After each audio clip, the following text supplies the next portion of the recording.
Hello, everyone. Welcome to The Social Doctor, and this is Dr. Ayushi. The Social Doctor is a platform for the doctors by the doctors, where we discuss journeys, experiences, and knowledge from successful medical practitioners. And today we have Dr. Subrat Arya with us. He's here to tell us about the scope and opportunities with the field of rheumatology, a field that is less spoken about, and he is here to help us understand his experience in that and how has he seen the opportunities in India as well as abroad related to the space. Welcome, doctor, to the platform. It's really nice to have you here to discuss about this. Thank you so much. Yes, so let's start with a brief about your journey. How did it start and how is it going till now? Okay. To introduce myself, I am working as a rheumatologist in Delhi, NCR, and Noida. Uh, After completing my MBBS from UCMS Delhi, I did MD in medicine from PGI Rohtak. And then I decided that I have to take up rheumatology. And that point of time, I took up a fellowship of rheumatology at CMC Vellore. After that, I did DM in rheumatology from SGPJ Lucknow. And after finishing that, I had a short fellowship in UK.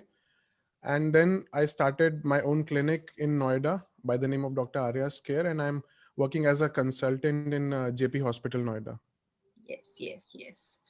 So it's nice to know about all of this. So what made you to inspire to pick this branch, and what exactly is there in this branch? Yeah. So this is a very relevant question because rheumatology is less spoken about, the awareness is less. Even among medical students, they do not know what rheumatology actually deals with. So to make it simpler, I would say rheumatology deals with predominantly three main group of diseases. First is the autoimmune disorders, like all the autoimmune diseases, be it like rheumatoid arthritis, lupus, psoriasis, ankylosing spondylitis, to name a few. Hmm. Then we also deal with all types of arthritis, Hmm. be it degenerative arthritis like osteoarthritis or crystal related arthritis like gout. And we also deal with what is called as soft tissue rheumatism. So this basically pertains to soft tissue pains like chronic low back pain, Hmm. epicondylitis, tennis elbow, fibromyalgia, like these kind of disorders. Hmm. Hmm. So to sum in a brief that how I ended up in rheumatology is, Yes. to be very honest, till I was in MBBS, I had no clue about this branch. When Hmm. I was doing my internship, I had made up my mind that I want to do medicine. I don't want to be a surgeon, Hmm. because that is the time when you get exposure in various specialties. So my mind was clear that I want to be doing an MD in medicine. Hmm. So I prepared for that.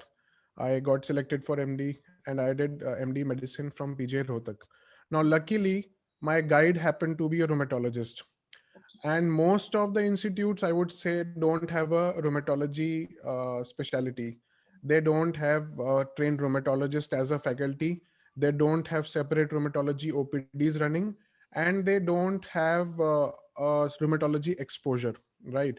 So I had a rheumatology exposure when I was doing my MD. My thesis was in rheumatoid arthritis, and Okay. that inspired me to take up. But even at the end of MD, I was not 100% sure. Hmm. I thought, yeah, this is a very good branch, so I can take it up. But after finishing MD, I made up my mind I have to take up rheumatology because I had the exposure. Correct. Then I was trying to get into DM. I could not get in the first attempt, so I went for a fellowship. After the fellowship, I did DM like I told you, and then thing is as it is today. Going on. Yes, yes. Glad to know about this journey and to understand why did you pick this up. So now after picking it up, how do you understand, how do you feel about the branch? Do you think it was the right decision? How did it go? It was probably the best decision, I would say. Why I would say is that because, see, as a physician, when you plan to go for a super specialization or a sub specialization, you Yes. think that my area is getting too much narrowed. Like a cardiologist will see only heart and probably will not be worried too much about other things. But I felt that rheumatology is the only subspecialty which is closest to the internal medicine. Now, why I say so is because we deal with whole lot of autoimmune diseases which can affect any organ from head to toe. Correct. So even in our rheumatology circle, we discuss this and we appreciate this fact that Mm. as a medicine practitioner or as an internist, rheumatology is closest to the internal medicine. So that is how I feel that rheumatology is very good. Now, like you asked me, the scope and the thing which is happening right now. So the opportunity in rheumatology is vast. Mm. Like there may be a little bit of saturation in very big cities like maybe Delhi or Bangalore or Kolkata. But if you move little outside, and there is huge opportunity for rheumatologists, even in these cities, still I feel that there is a huge opportunity for trained rheumatologists to be like taken up in the city and working well. Okay. Okay. Glad to know about this. So now, if somebody wants to pick up rheumatology, how, what are the kind of courses that are available, and what are the best places to do that in India? Yeah, yeah. So this is a very relevant question actually. You can do rheumatology training once you are trained in medicine. Yes. Sorry.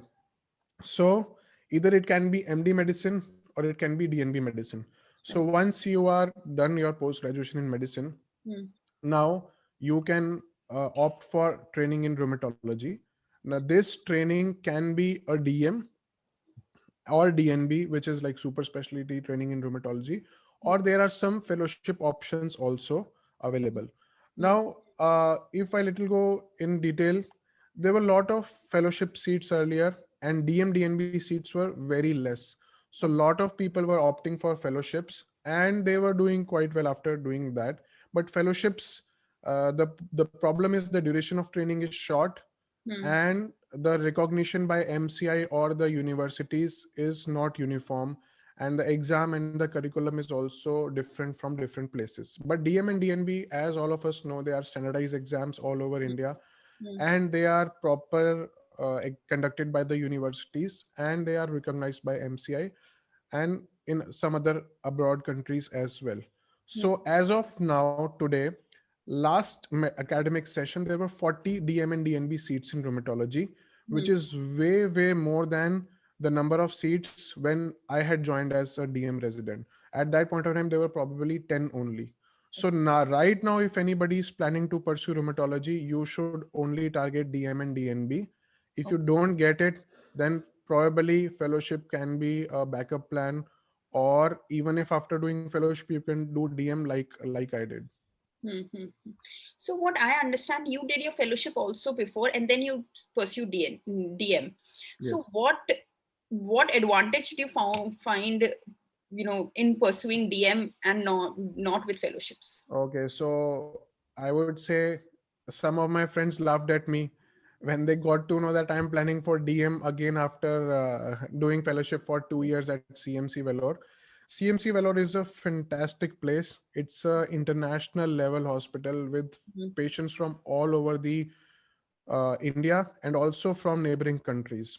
So the exposure at CMC was excellent. I had like great academic learning and clinical exposure. Mm. But on paper, when you say your degree matters, right? DM and DNB are superior to doing a fellowship. That is a universal truth. That's true. So when I was finishing my fellowship, my faculty at CMC, they asked me that you should try to give a DM. And my friend also who was doing fellowship there, they said you both are bright students, you should try for DM also. So Mm. then I thought maybe they are right. At this point of time, I may be able to do and Yes. crack it. So Yes. that's why I decided to give the DM exam, and I cleared it, which I had failed to clear before the fellowship. Okay. So now that's perfectly fine that because you were bright and your mentors guided you. But is there any advantage that you found after DM, with your practice and anything? See, working at two different institutes and training at two different institutes really matters. Mm. I I would say it is not essential, Mm. but my faculty at SGPGI Lucknow used to tell me that if you have done DM training at SGPGI, do not become faculty here, because then you will be in a circle. You will only do what you have learned here. you must broaden your horizons. You must work and learn at different places. So from that point of view, I would say it has definitely helped me.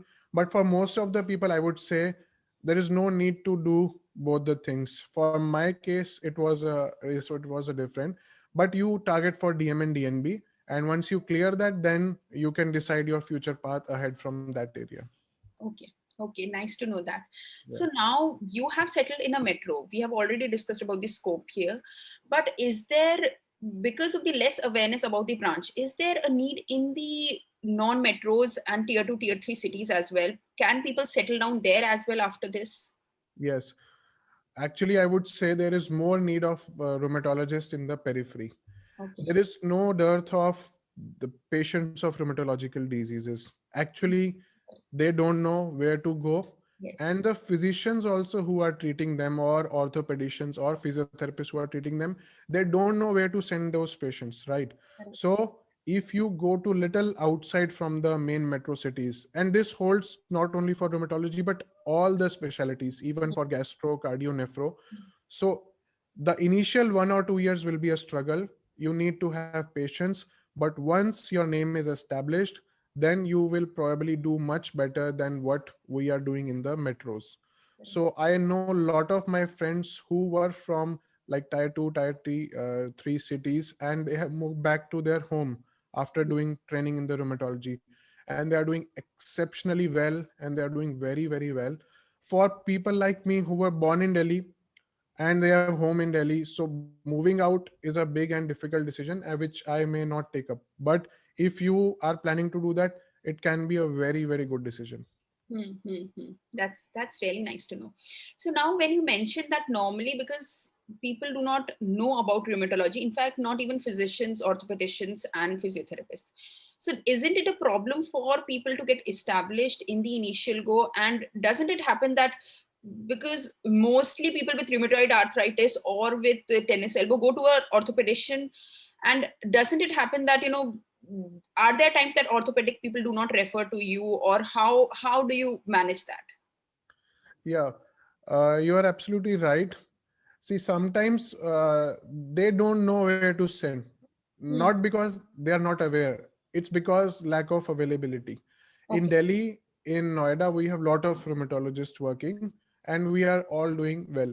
But if you go to little outside, suppose I would say some city in Haryana, Hmm. if I say you something about Hisar Hmm. or Kathal, so Hmm. these places don't have rheumatologists. Nobody is even visiting those places.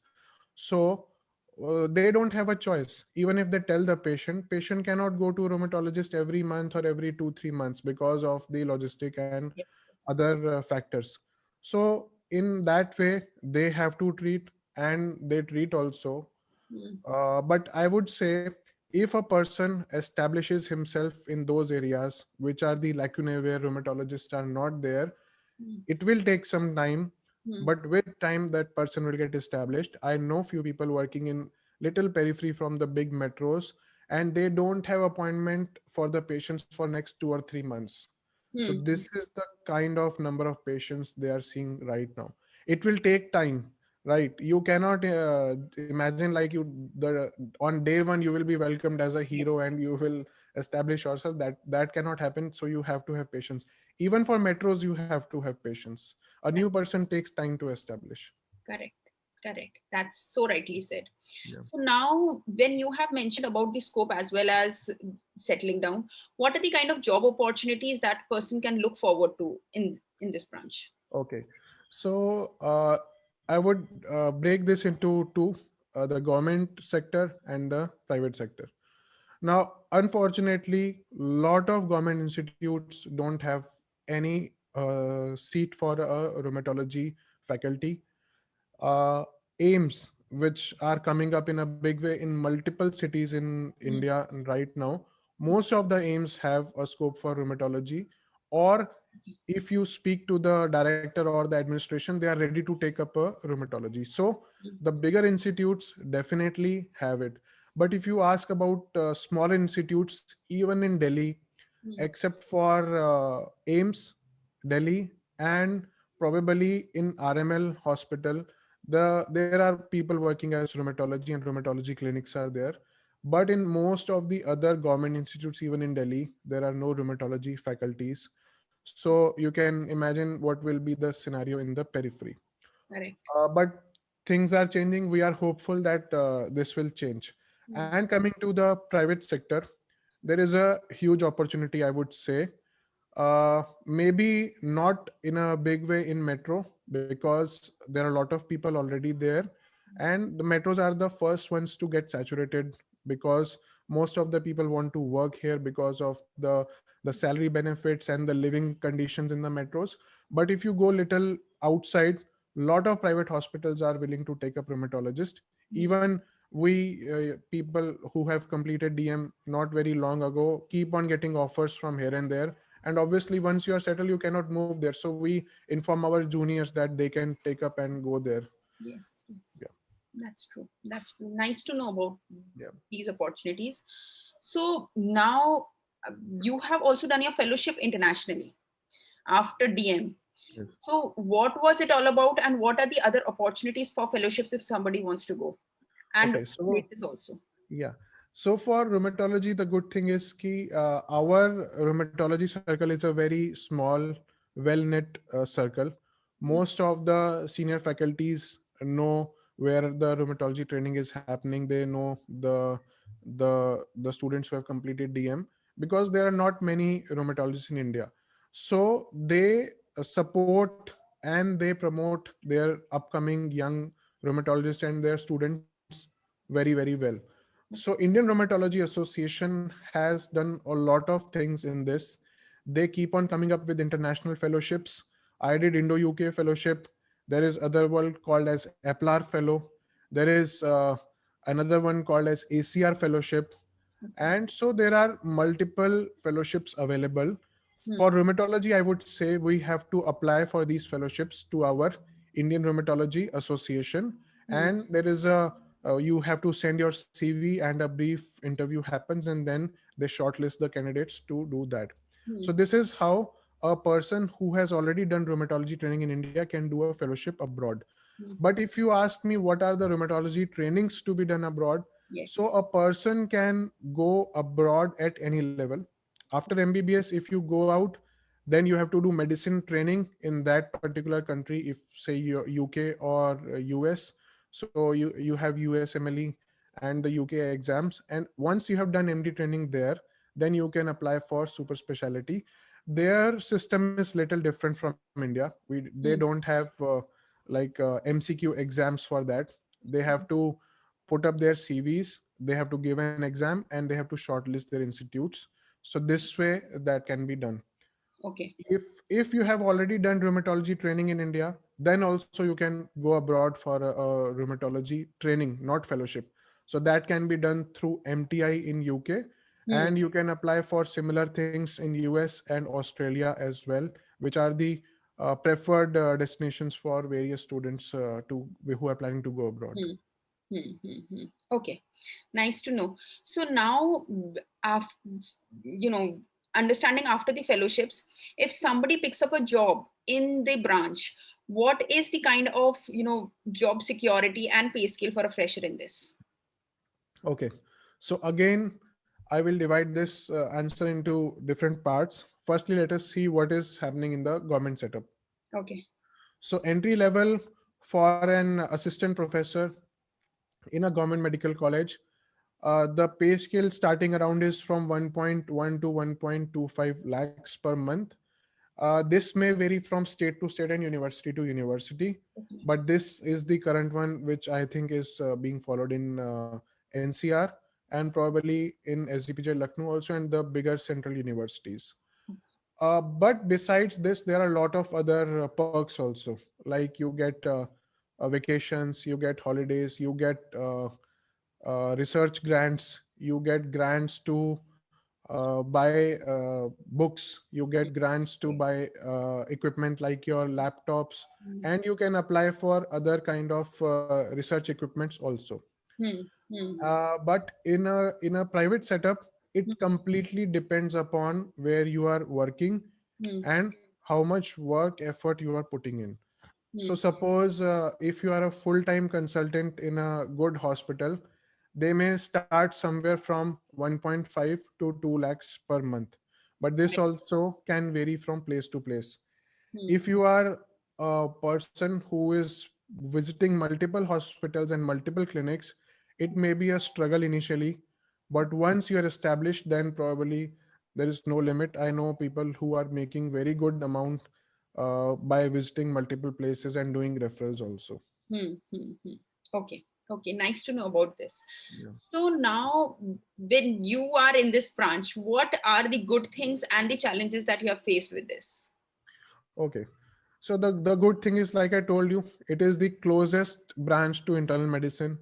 Correct. We treat lung diseases, we treat renal diseases, we Yes. treat cardiac conditions, we treat skin diseases, we also treat joint and other autoimmune diseases. So Hmm. you never feel that you have been Yes. away from internal medicine. If you are a medicine lover or you are like internist at heart, then this is the branch for you.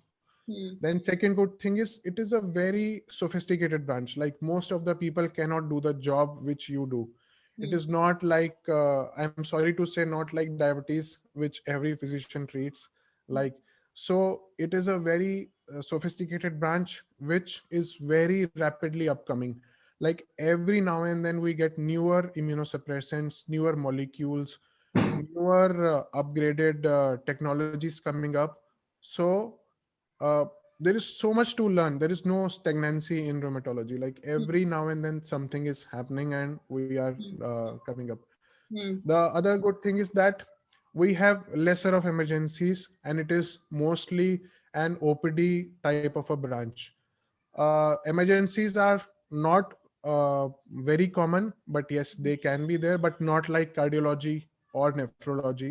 Yes. So that is another thing, that you if you want to have a little peaceful life, you are not wanting to run to emergency every night, every day. Hmm. So this is good in that sense. You Hmm. don't need lot of inpatient admissions. Most of the patients who are like suffering from arthritis and autoimmune diseases and do not have major internal organ involvement, they can be managed on OPD basis.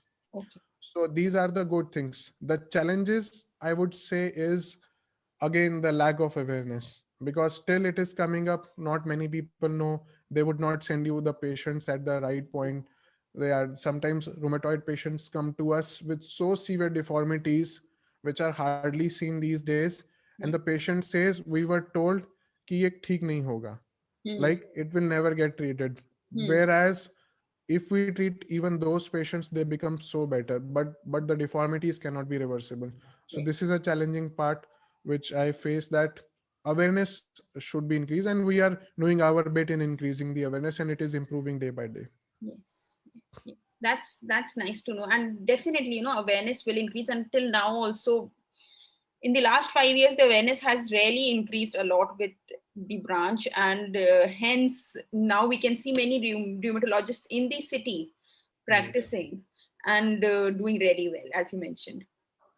Glad to know about your the end. Yes. Anything you want to add? No, no, no. So glad to know about everything about rheumatology. So let's end this on a high note on understand, some motivational quote from your end that has motivated you and will motivate the students who want to pick up the branch. Yeah. So I would just share. Sorry, I would just share that uh, I shared my story on Quora, Okay. my journey of from MBBS to, and there was such a huge response. It was my second or third answer, and it had like within few days it crossed 70,000 views. Wow. So then I understood that there are a lot of youngsters who want to know about how a person who has already done this. Yes. So what they liked in my story is that after doing MD, I tried for DM, but I could not succeed. I Correct. went for a fellowship and then again tried for DM, Hmm. and I got All India rank 1 in DM entrance. So don't ever stop. Keep on pushing yourself. If you have a dream, you can definitely achieve it. And in the end, you will be there where you want. You just need to have that kind of a will and a persistent effort which can take you wherever you want. Definitely. It's something, it's a life, life motivational quote.